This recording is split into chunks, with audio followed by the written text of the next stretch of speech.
वरहमतुल्लाहि वबरकातुहू। Okay student, कैसे हैं आप लोग? उम्मीद है खैर खैरियत से ही होंगे। आज हम अपना न्यू यूनिट स्टार्ट करने जा रहे हैं, unit number 9, heat and energy. अच्छा, प्रीवियस जो हमने 2 यूनिट कवर किए हैं, यूनिट नंबर 1 और यूनिट नंबर 7, तो आपको पता ही होगा कि यूनिट नंबर 1 जो है वो साइंस की जिस ब्रांच से रिलेट कर रहा है वो कौन सी ब्रांच है जी, वो बायो है। उसके बाद हमने यूनिट नंबर 7 को पूरा अच्छी तरीके से पढ़ा, वो क्या है, साइंस की ब्रांच केमिस्ट्री से रिलेट कर रहा था। और आज का जो हमारा यूनिट न्यू स्टार्ट हो रहा है, हीट एंड एनर्जी, वो साइंस की ब्रांच फिजिक्स से रिलेट करेगा। और आपको मालूम है ना कि फिजिक्स इन चीजों को डील करती है जी, फिजिक्स डील करती है मैटर और एनर्जी को। तो आप जानती हैं कि मैटर क्या है? हम प्रीवियस क्लासेस में पढ़ते रहे हैं, मैटर क्या है? Everything that has weight and occupy space is known as matter. अच्छा, मैटर की कॉम्पोजिशन या मैटर बनता कैसे है? तो मैटर बनता है टाइनी पार्टिकल से।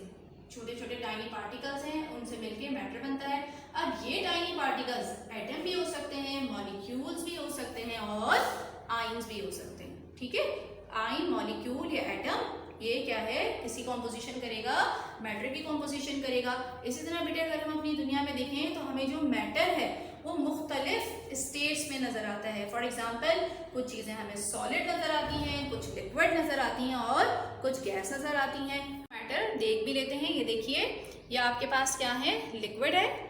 अच्छा, ये आपके पास क्या है, ये सब्सटेंसेस जो रखे हुए हैं, ये मैटर जो रखा हुआ है क्या है, सॉलिड है। और जो गैस है वो हमें नजर तो नहीं आती, लेकिन फिर भी हम इसे महसूस कर सकते हैं। जैसे देखें, ये बलून है, ये आपको क्यों फूला हुआ नजर आ रहा है? क्योंकि इसमें क्या मौजूद है, गैस मौजूद है।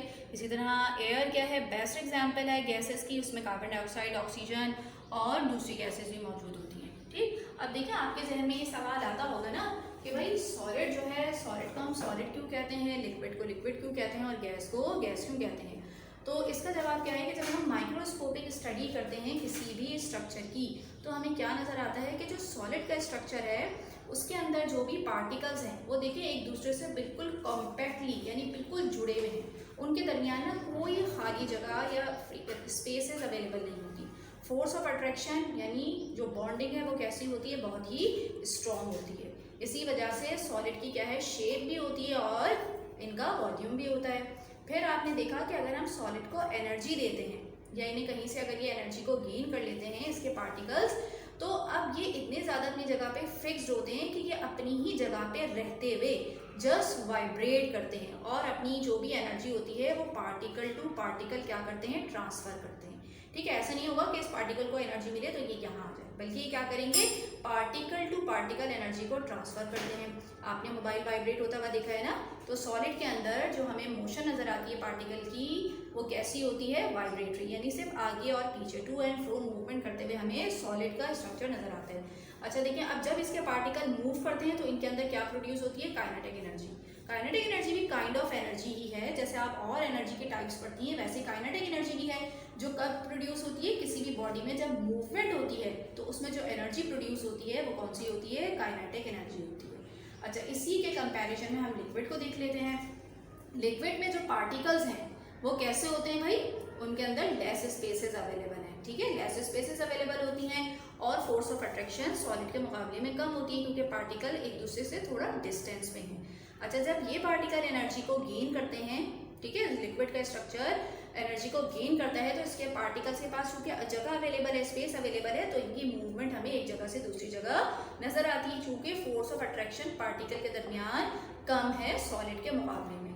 इसी वजह से इनकी मूवमेंट ज्यादा है सॉलिड के कंपैरिजन में, तो इनमें काइनेटिक एनर्जी भी क्या होती है, ज्यादा होती है। ठीक है, किसके कंपैरिजन में, सॉलिड के।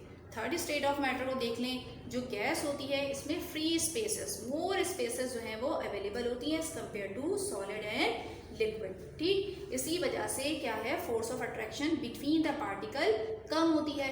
फोर्स ऑफ अट्रैक्शन कम होती है, ये आराम से जो है एनर्जी को गेन करते ही मूव करने लगते हैं। और फिर हम क्या देखते हैं, हमें फ्री मूवमेंट नजर आती है। और सबसे ज्यादा जो काइनेटिक एनर्जी है वो भी किस में होती है, गैस में हमें नजर आती है, गैस के पार्टिकल में हमें नजर आती है। ठीक है, इसी वजह से हम कहते हैं कि सॉलिड का पर्टिकुलर वॉल्यूम भी होता है और शेप भी होती है।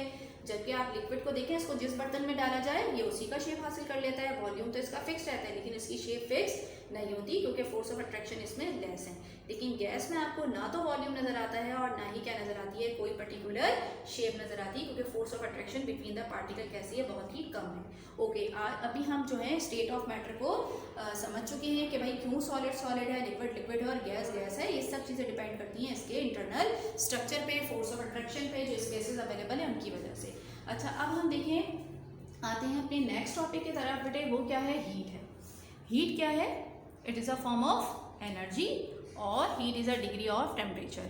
हीट क्या है? डिग्री ऑफ टेम्परेचर है। अच्छा, टेम्परेचर क्या चीज़ होगी भाई? Degree of hotness and coldness of a body. कि किसी भी बॉडी की हॉटनेस और कोल्डनेस क्या होती है, उसका टेम्परेचर होती है।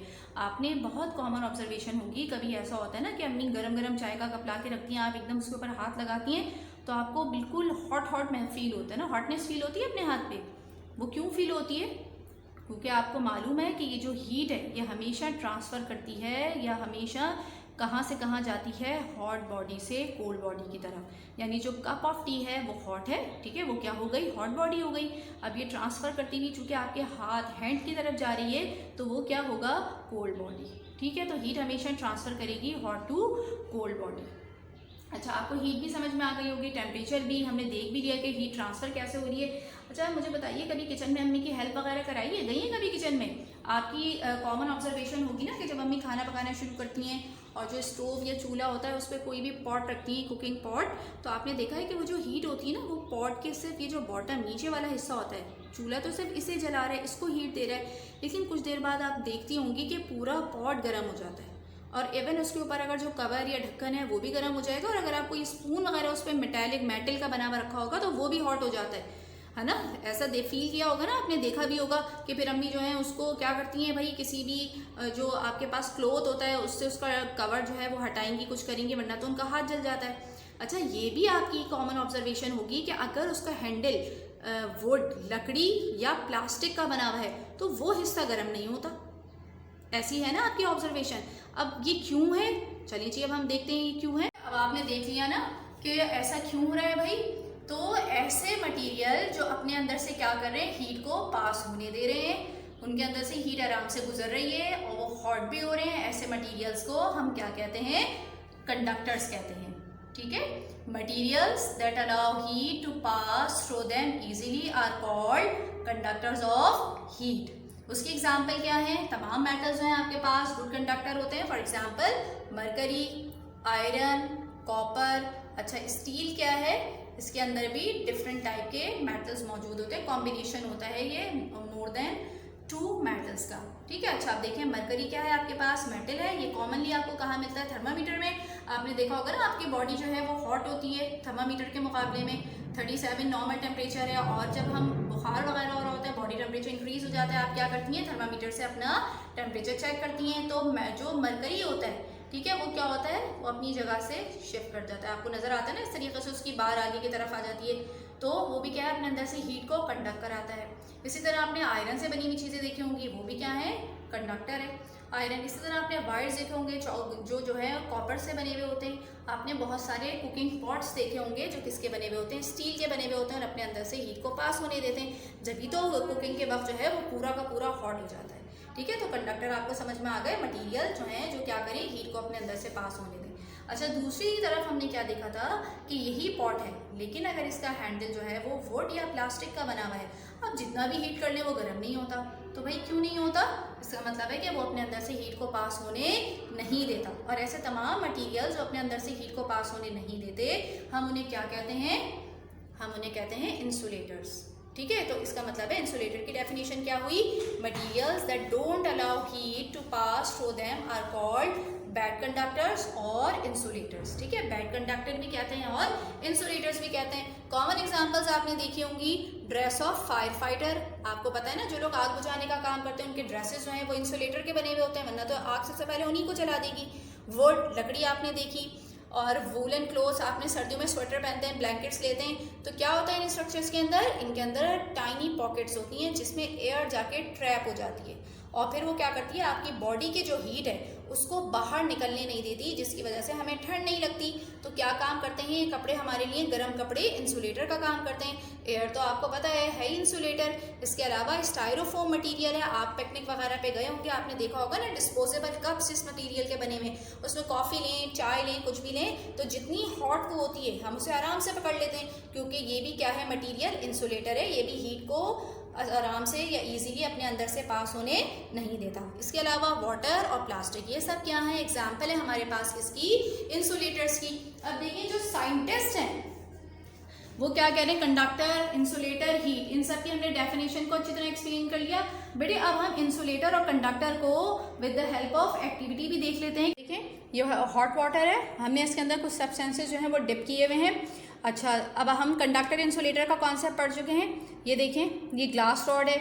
अब मैं इसको आराम से मैंने इसको पकड़ लिया है, मुझे कोई ऐसी हॉटनेस फील नहीं हो रही, क्योंकि ये अपने अंदर से हीट को पास ही नहीं होने देता। इसी तरह ये क्या है? ग्लास की बनी हुई है। अच्छा, ये भी क्या है आपके पास? ये पेंसिल है। ये क्या है? Made up of would. Would भी क्या है आपके पास? इंसुलेटर है, यानी ऐसा मटेरियल जो हीट को अपने अंदर से पास होने नहीं देता। अच्छा, थर्ड क्या है आपके पास? ये क्या है? मेटेलिक स्ट्रिप है। ठीक है, ये क्या है आपके पास? कंडक्टर है, क्योंकि ये क्या कर रहा है? हीट को अपने अंदर से पास होने दे रहा है। और कैसी हो गई है? ये बिल्कुल हॉट हो गई है। तो ऐसे मटेरियल जो अपने अंदर से हीट को पास होने दें वो क्या कहलाते हैं? कंडक्टर। और ऐसे मटेरियल जो हीट को अपने अंदर से पास होने नहीं देते वो क्या कहलाते हैं? इंसुलेटर्स। ठीक है बेटे, ओके। एक्सपेरिमेंट प्रूव करने जा रहे हैं, जिससे हम क्या बताएंगे उस एक्सपेरिमेंट के through? Water is a bad conductor of heat. देखिए ये मेरे पास आइस क्यूब मौजूद है और ये वायर गॉज है। आइस क्यूब को मैंने वायर गॉज में क्या किया हुआ है? रैप किया हुआ है।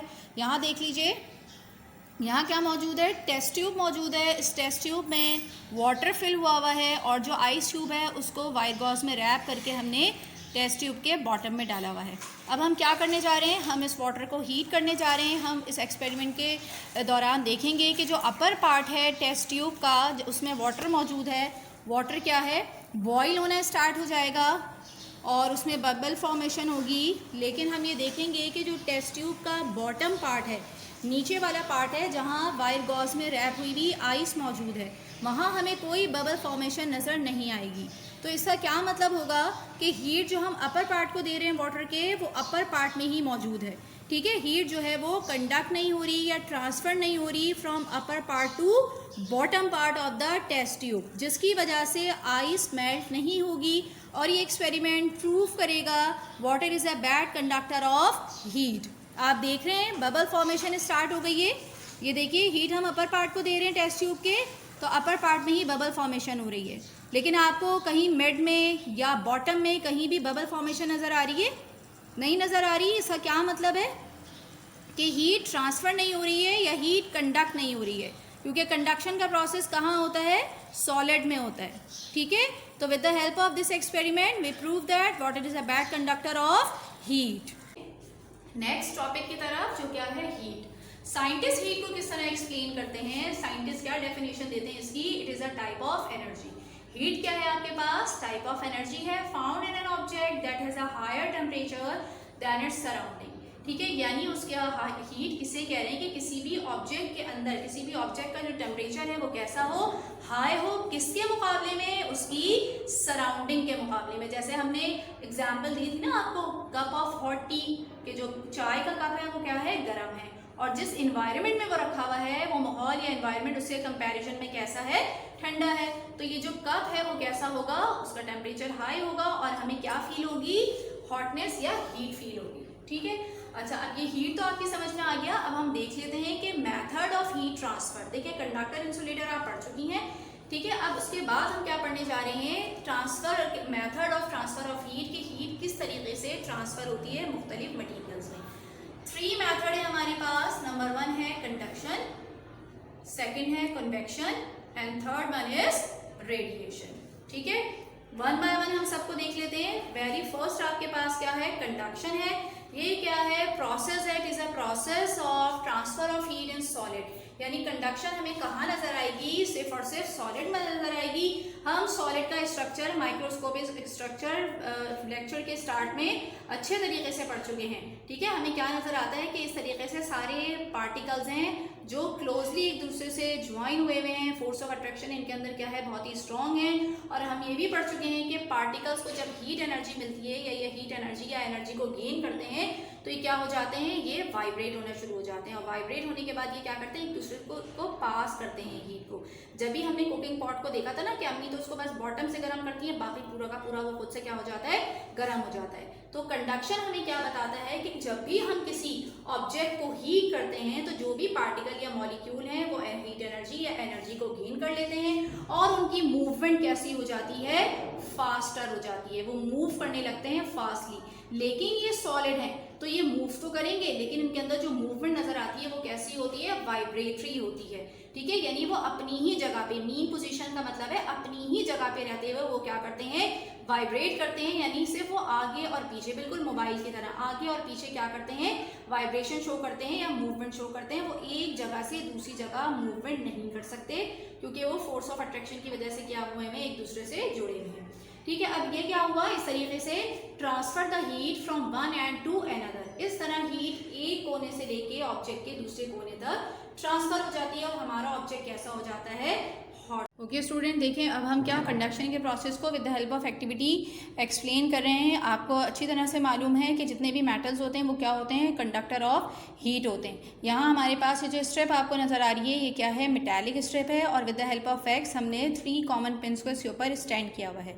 जैसे ही हम क्या करेंगे, वन एंड को हीट करना शुरू करेंगे, ये जो आपके पास मेटालिक रॉड है इसके पार्टिकल्स हीट को ट्रांसफ़र करेंगे from one end to another end. और जो आपको ये पिन्स नज़र आ रही हैं जो वैक्स की मदद से खड़ी हुई हैं यहाँ, वो क्या हो जाएंगी, वन बाय वन ड्रॉप होना शुरू हो जाएंगी, जो ये प्रूव करेगा कि जो कंडक्शन का प्रोसेस है इसमें क्या होता है, हीट ट्रांसफ़र होती है from one end to another end. चलिए जी अब हम देखते हैं किस तरीके से। ये देखें, हम इसको ले आए सोर्स ऑफ हीट के करीब और हमारी मेटालिक रॉड ने ये देखें हीट करना शुरू की, ट्रांसफ़र हो गई हीट, वन पिन जो है हमारी वो ड्रॉप हो गई है। देखें सोर्स ऑफ हीट वही है जहाँ था, ये देखें सेकंड पिन भी ड्रॉप हो गई। इस तरह हमें नज़र आ रहा है कि किस तरीके से हीट ट्रांसफ़र होती है कंडक्टर के थ्रू, ठीक है। कंडक्शन का प्रोसेस हमें इस एक्टिविटी से अच्छी तरीके से एक्सप्लेन हो गया होगा, जो कहाँ होता है, सिर्फ और सिर्फ सॉलिड में होता है। ओके, होमवर्क देख लेते हैं आज का। आज का हमारा होमवर्क क्या है साइंस का, कि हमें क्वेश्चन करना है, question number 1 part A to C from unit number 9 और लर्निंग करनी है अपने प्रीवियस यूनिट 7 की। कौन कौन से क्वेश्चन लर्न करने हैं आज, 3, 4 एंड 10, ठीक है। चलिए अब हम देख लेते हैं कि हमने जर्नल में इस यूनिट का काम किस तरह किया हुआ है। क्योंकि हमारा न्यू यूनिट स्टार्ट हो रहा है इसलिए जर्नल वर्क से पहले बेटा बुक देख लेते हैं। चलिए बुक का पेज नंबर 92 ले लें। क्या है आपके पास, answer the following question A, B and C। आपको ये तीनों पार्ट करने हैं, ठीक है। अब किस तरह से करने हैं, अब हम जर्नल देख लेते हैं। ये देखिए यूनिट नंबर 9, आप इसी तरह टाइटल पेज बनाएंगी, हीट एंड एनर्जी, ठीक है। उसके बाद नेक्स्ट देख लीजिए, आंसर द फॉलोइंग क्वेश्चन लिखेंगी, बिल्कुल उसी तरह जैसे प्रीवियस काम करती हुई आ रही हैं कि क्वेश्चन लिखेंगी, उसका आंसर लिखेंगी। एक क्वेश्चन 1 का A पार्ट, फिर क्वेश्चन 1 का ही B पार्ट और क्वेश्चन 1 का C पार्ट, ठीक है। इसी तरीके से जैसे किया हुआ है जर्नल में उसी तरह करेंगी। चलिए उम्मीद करती हूँ आज का लेक्चर आपको समझ में आ गया होगा। आज तो आपने बहुत अच्छी अच्छी एक्टिविटीज़ भी देखी। ओके, नेक्स्ट तक अल्लाह हाफिज़।